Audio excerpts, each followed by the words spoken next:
Hello, everyone, and welcome to the seventh episode of Z Talks.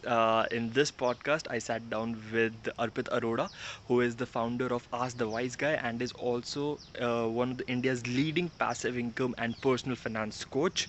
And we discussed about how to be smart about your money.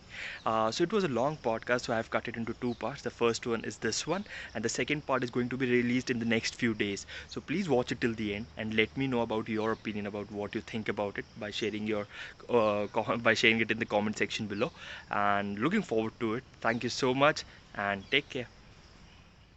We go live in three, two, one, and we start. Hello, namaskar, adab. My name is Shaharyar Zaidi, and you are watching Z Talks. Welcome to another interesting episode of this Z Talks podcast, where I sit down and talk with interesting individuals from varied fields and understand what is it that they're doing, why is it that they're doing, and most importantly, how is it that they're doing. And today I have another such amazing individual with me. I would like to welcome Arpit Arora. Hi, Arpit. How are you? Hi, Zaidi. I'm amazing. Thank you for asking. Great, great. Thank you so much. Great to know that. And guys, before I start off with our conversation, where today we will be talking about how to be smart about your money. A, a topic which I think we all relate with and we all would like to know more about, but we don't know what is a starting point for that, or even if we know, we don't know how to properly do it, because money is something that we are always very protective about, and we always want to be triple sure before we do anything about it. And that is why we have Arpit. So Arpit he graduated from London School of Commerce. After that, he has today he is a passive income coach and a personal finance expert, and he has helped individuals and professionals from companies like Rathi Steel, Coca-Cola, MBL, etc. To generate passive income from their existing wealth, so that they're not dependent on their monthly income, you know, again and again. And this is something that I'm very much interested in, getting to know from him. So Arpit, thank you so much once again for coming on Z Talks. Although there is so much more about your background in terms of how you have spent many years in London also, and then you came back to India, and now you have started this journey where you are educating people about personal wealth, personal finance. So let's start from that point itself, Arpit. If I have to, tell us more about your journey, or the people who are watching it, that you were there in a comfortable job in London.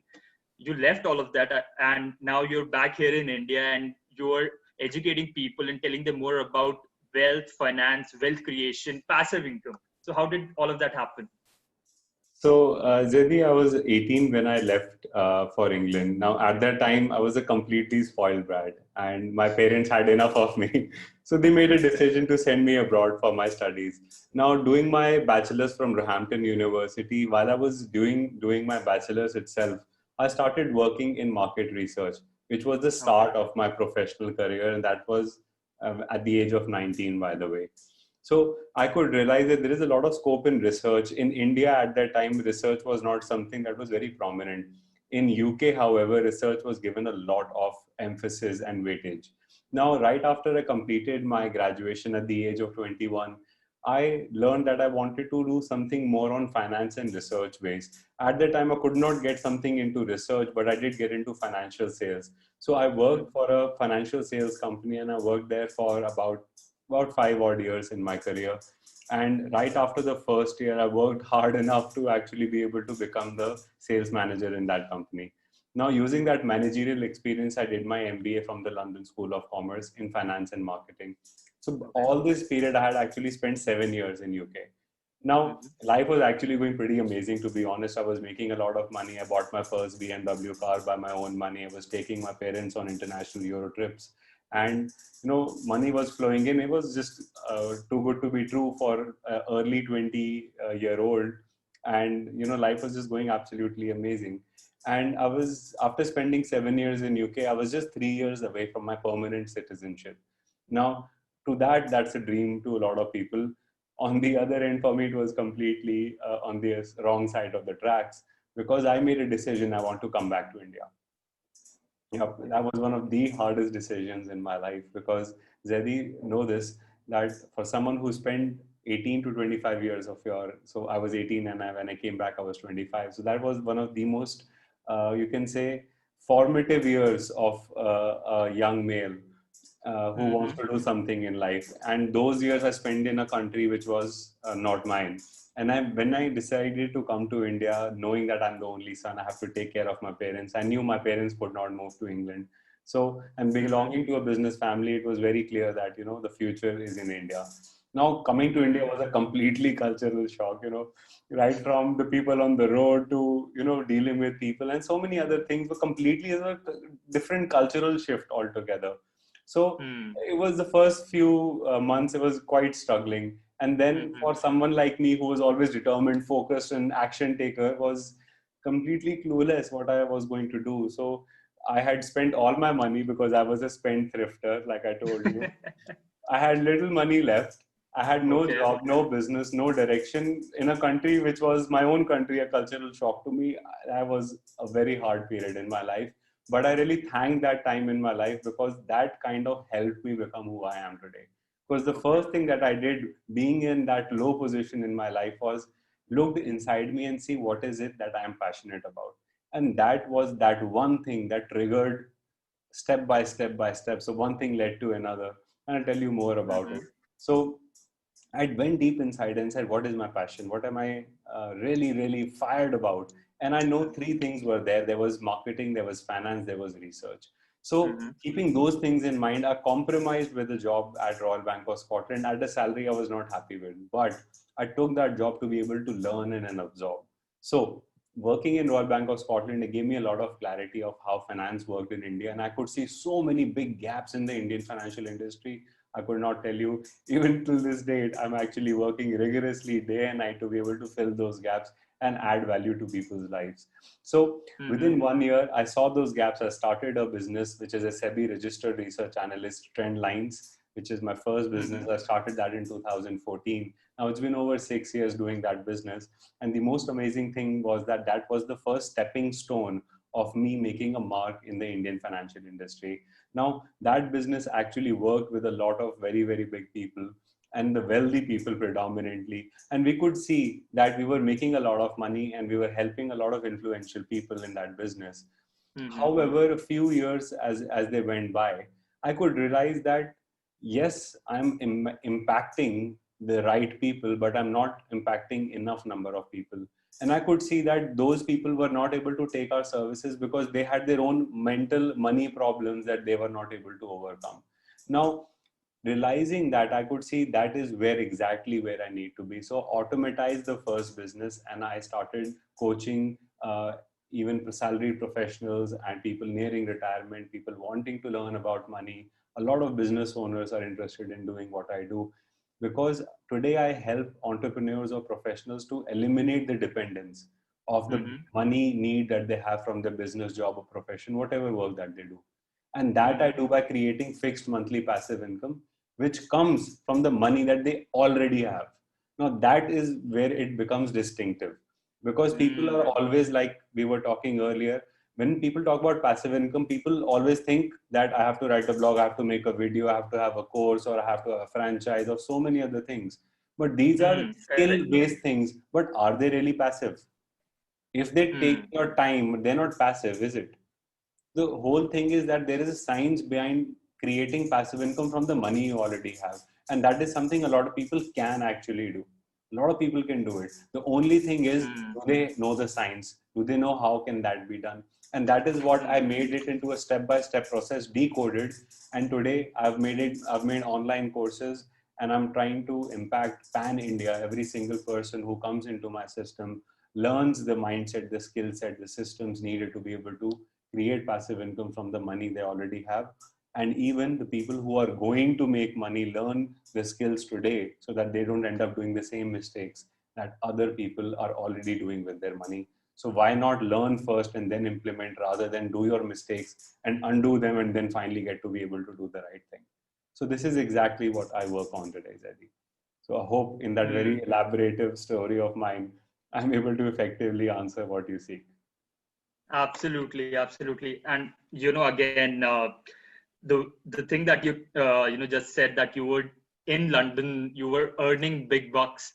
You left all of that, came back. I'm sure that must have been a hard decision. And then, basically practically starting from scratch and setting up a business is always amazing. And kudos to you for that. And as you were saying, in that description, you were saying that you met a lot of people from the professional world, businessmen, entrepreneurs. Uh, One thing that I would like to understand from your experience is that, being a millennial like me, uh, and I'm trying to, focus on the salaried individuals right now. Yeah. What are the mistakes that you have, that you see that a lot of salaried individuals, especially the millennials, either who have just started earning income or who are having 5 or 6 years of experience, what are the kind of mistakes that they make generally with their money, which they earn?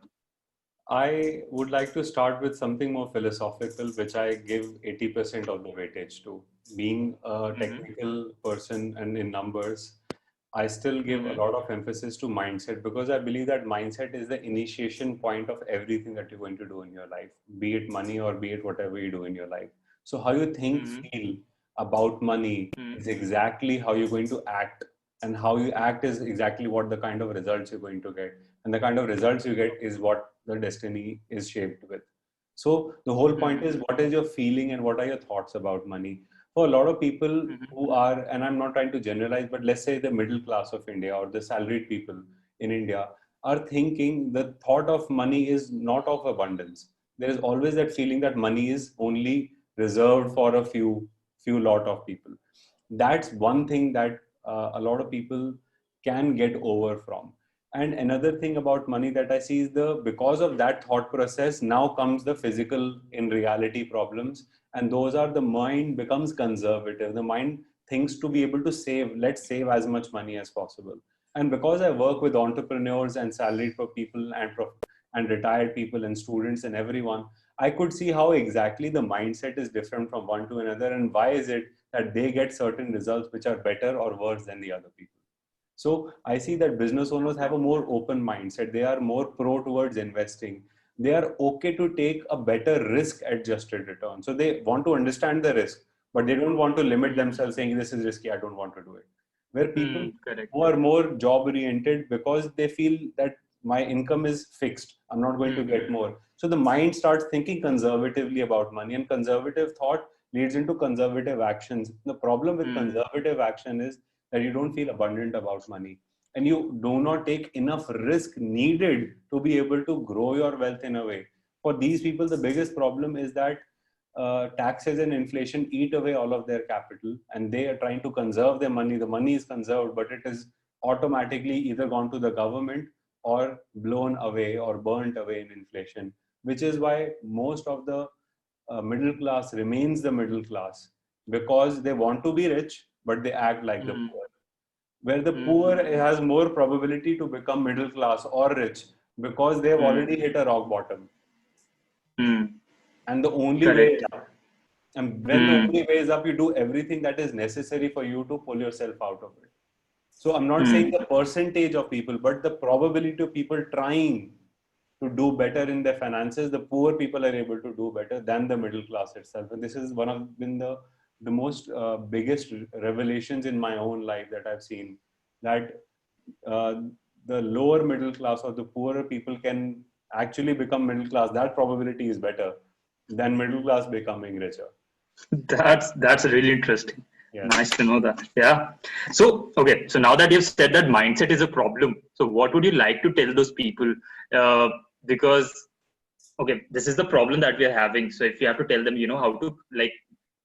how to come out of this particular mindset and become a bit more pro risk, so that you are able to get more gains, what would you like to tell them?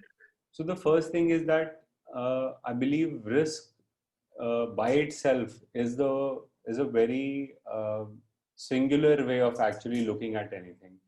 The Mm-hmm. the the way one should look at investments is always risk versus return. Because everything has a risk versus return. It's not just risk and it's not just return. The one question I really don't like people asking me is, Arpit, what is the risk in this? Because people then are only focused on what risk, and they say whatever you focus on expands. So that's the last thing you want expanding, isn't it? The right question is always to ask, Arpit, what is the risk adjusted return? And then be able to understand what is your own inherent risk that you are willing to take. How risk tolerant are you? And then slowly be able to upgrade yourself by taking the next level up risk, understanding what the risk is all about and how to manage it. The risk management is the only thing that is needed in investing. Returns actually come naturally. You don't have to do, because this is passive, you only have to invest. You're not actually doing anything, are you? The only thing you have to do is understand risk management and then use it in such a way that your risk is decreased. The returns will come naturally. So that is the golden line here. People need to ask what is the risk adjusted return, and people need to focus on learning more about risk management. That is where the real gold is. So how can people upgrade their mindset? One, by asking the right question. And these are some examples of right questions to ask from people in the financial industry.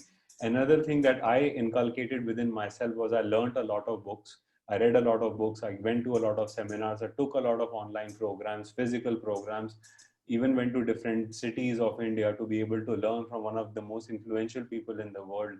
I've actually been trained by Tony Robbins, the right hand of Robert Kiyosaki, who's Blair Singer, Jack Canfield. I've read so many books on Warren Buffett and his biography. And I've actually spent numerous days and weeks into my own learning. I can't even say days or weeks, I must say weeks and months into my own learning to be able to enhance and upgrade my own mindset and skill set at the same time to be able to get the results, and which is exactly what I've culminated that into the programs that I teach as well, because I believe that knowledge only expands once it is shared. So yes, people should invest into books. They should invest into their own financial IQ by doing seminars, courses, and have mentors or be part of a community which is working on the same goal as you. Your effort becomes, say, if 100 people going towards a single direction is easier because you have company, you can learn from their mistakes and wins. But if you do this alone, it's a very lonely journey, and you would need a lot of help on that. And it's a long journey. It's not, financial freedom doesn't happen overnight, but there's a sure way to it. And when you are going with more people, the more the merrier it is, anyways. And especially when it comes to money, people, like, if you won't have anyone around you, you will first of all, you'll become very careful about your money, and then again that risk thing will come into the question. And since we are talking about middle class, they would not like to take any risk, and they will simply won't do anything about it.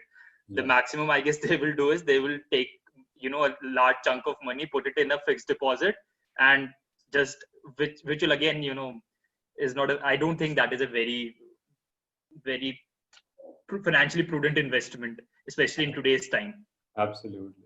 So the only number of people that I know who become rich by investing in FDs is 0. Interesting. Great. So, okay. So now that, would you like to also shed some light on in terms of, how to start with this process? If you can share some, and one thing more is that, like you were saying that, you can generate passive income from your own wealth. Another question from that is that how much wealth do you need to have? And okay, I'm not asking you to share what are the exact steps that you will have to take, but first of all, how much money do you need, and how much return that you can expect from through these passive income steps, so that you're becoming financially freedom in the long run. And when we talk about long run, what are the number of years that you tell anyone, okay, this is the realistic number of years that it will take for you to start generating good amount of passive income, so that you're not dependent only on your job? That's a very, very good question. It's a very good question. Thank you for asking, Zaidi. See, let's start with the process first. The process is simple. You need 4 things. You need the right mindset, you need the right skill set, you need the right systems, and you need a community. The four things are important to be able to become financially free. Any effort without one of the four is like a table without one leg or without two legs, or sometimes a table with no legs. So Okay. that obviously does not, it's not even called a table then, is it? So the whole point I'm trying to make is that four things are needed: mindset, skill set, systems, and a community of people who work together on this. Because everything starts with the mindset, but once you've learned the mindset, you need to be able to physically do it as well, which is why you need the skill set. Once you've got the Correct. skill set, you want to ensure it is passive so it does not take your time, effort, energy, which is why you need systems to be put into place so that you're only monitoring, you are not actually doing anything. And last and most importantly, because you have to ensure that you're always in that inertia, you're always in that momentum of taking bigger steps and faster steps and stronger steps and better steps, you need a community of people or a mentor who can actually coach you to get you there as fast as possible. Now, talking about how exactly is this done, I believe that whatever amount of, so first thing is it only for people who only have wealth, who have wealth, existingly have wealth? I believe the answer to that is a no. 20% of the people who actually end up doing my programs do not have wealth, but they have the intention of making it. Think of it like this, Zaidi. When people want to apply for a job, do they do the MBA first or get a job first? Right? They get an MBA first, they But they study get for an it first, MBA, and then they get it. right? So a person who has a job without a degree is called an intern. Better yet, is called an apprentice. And what kind of salary does that person get? Right? Same way, if you put the same principles into money, if you, even if you have money, and then and then you're trying to then do this course, it's good, it's very good, because you're learning to undo the mistakes in the past. But people who don't have money, why not start from the very basics, learn how to play the money game, and as you learn it, you are able to, and as you're earning money, whatever income that you have from your job, or even some people have had students who are working on stipend, still learning from me, so that whatever they're able to save, at least that money also goes into their financial freedom account, that account which eventually helps them on their financial freedom journey. So the earlier the people start, the better. People's mindset, and a conservative mindset is what I will say, is that let's start first making money and then we'll like to learn on this. See, if the goal is clear that you want financial freedom, first you want to learn how to get there. Then comes how your income comes and how to use the different skills and all. So again, starting with the mindset. Now, specifically answering the question of how much money do you need, or how much time does it take, or what are the kind of returns? See, say a person has, say, 1 crore rupees in the total wealth. Now, this could be in bank, in their FDs, in their property, in their gold, or insurances, or stock markets, or bond markets, everything put together, everything. Now, that money can easily generate 10 to 12% income for them over a period of time.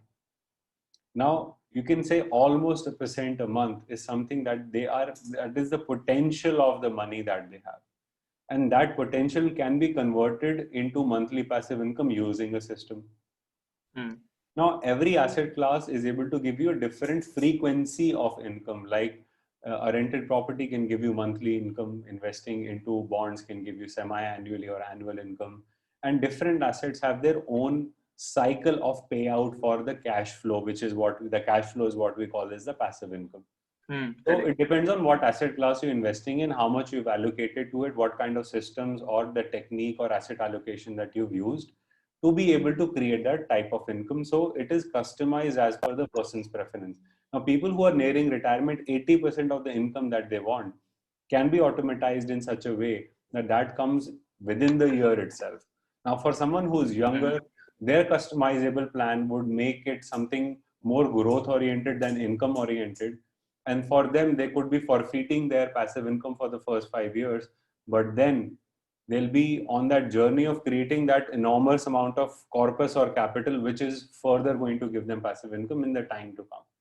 So it can be done as early as within a year, or it can take more than 5 years as well. It depends on what the journey is, how much money you have, what kind of goals that you have, how far away are you from the goals, what is the level of money you're able to save, what is your total income, and so many other factors. So that is exactly why I've created online programs, to be able to answer all of these questions in the context of that person itself, so that they learn and are able to understand and create their own customizable plan by their own selves. So my idea is not just to educate, but to empower people financially, to increase their financial IQ, so that they are able to make financial smart and wise decisions for them, and not be dependent on a person to be able to handhold them all the time. Because that is exactly what Hmm. people are trying to do, depend on others, and others are actually taking the advantage of their financial ignorance. Hmm. Uh, so, but there is no financial cap in terms of this is the amount of money that you need to start off with, right? Like if I've understood it correctly, you're not saying that you need to have, let's say, 50,000 rupees in a bank today to start off with this journey, right? You can Absolutely. have like 5,000 or like even 5,000 rupees to start off, right? Absolutely. Correct. And it's just that your journey might take a bit longer because obviously your corpus is small right now. But through the techniques that you will learn, that and the skill set that you will learn, you will be able to create a big corpus in time, which will eventually start giving you returns every month. Certainly. Great. Okay.